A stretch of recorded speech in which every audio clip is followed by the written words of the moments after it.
eu acho melhor mostrar fatos. Então, 3 canecas, pelo menos. Essa aqui, ó, muito bem aproveitada, vocês devem ter visto.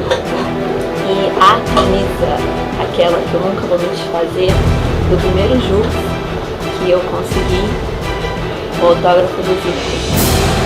Então, participando dos jogos desde 2012, jogos Super 15, eu posso dizer que eu vivi muita coisa, conheci muitas pessoas e eu quero muito participar desse jogo que seria o último meu como aluno.